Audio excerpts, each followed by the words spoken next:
Hi guys, so these notes go along with section 4.6 in your textbook. So I'm going to talk through them and remember that it's helpful to listen to what I'm saying as well instead of just writing down what you see in the notes. And then in addition to listening, you should also read the section, and I'm going to link to another video that will add on even more information for you to like kind of put all of it in context. If you just look at the notes on paper, it doesn't really add up to like full understanding. So first of all, the notes say that it's about Dmitry Mendeleev coming up with what was known as the periodic law. So his law said that when elements are arranged in order of increasing mass, certain sets of properties occur periodically. And this video right here is going to explain how his understanding of that was so powerful, like what that grouping of periodic properties, what that really allowed him to do in terms of predicting elements that were not currently discovered.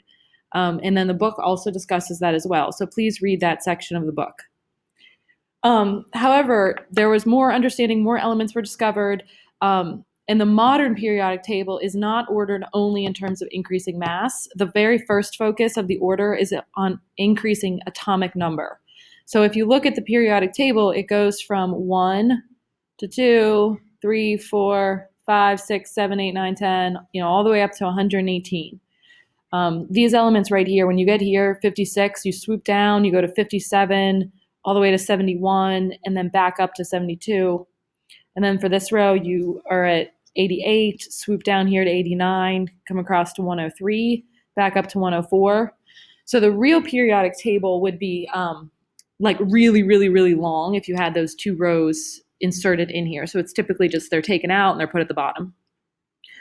Okay, so the modern periodic table is listed in increasing atomic number. And when you do that, it creates the properties still occur periodically, and then certain elements sort of are grouped together. You can look at different groupings. One of the first groupings is the difference between metals, nonmetals, and metalloids. So when you look at the periodic table, the metals are on the left, and I made the metals being green. So all of these guys are the metals in green.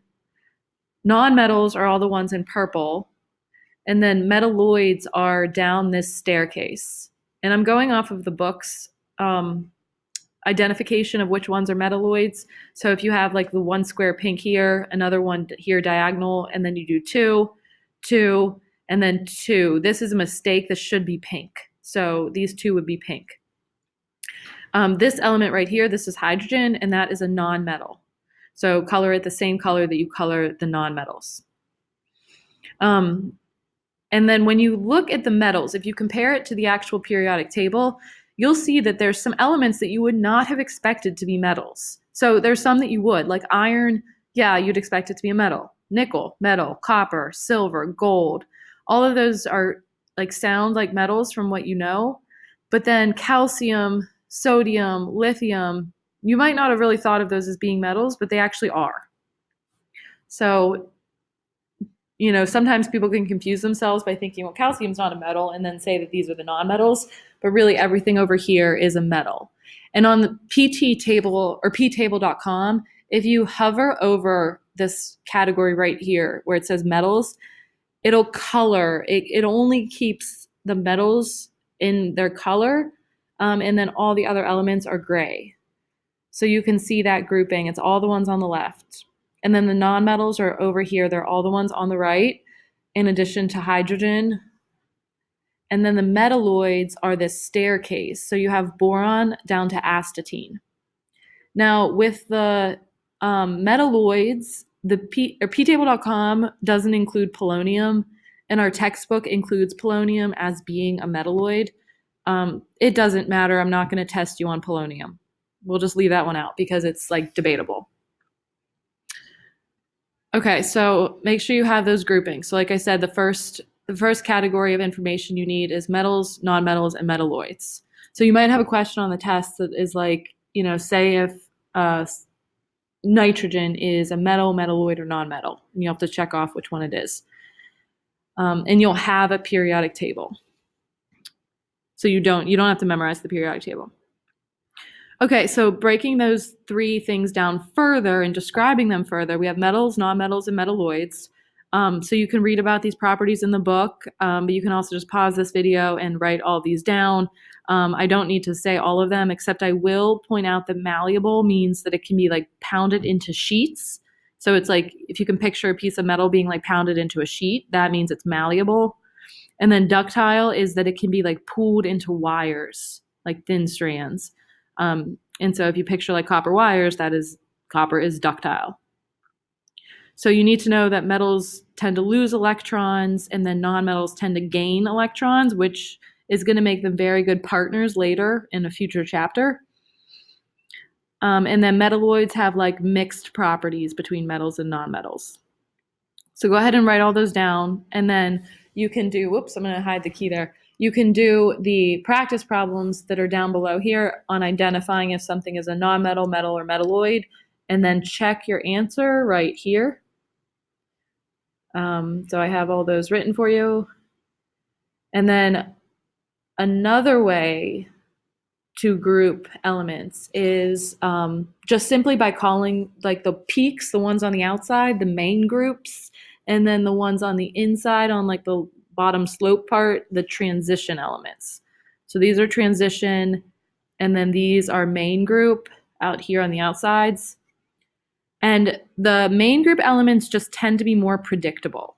The transition elements are less predictable in their properties. There's a few ways that the columns are numbered. They can be numbered like this. They can be numbered just 1 through 18. Or they can also be numbered the way I have shown here, where you have A's on the outside, that's for the main group, and then you have B's on the inside. So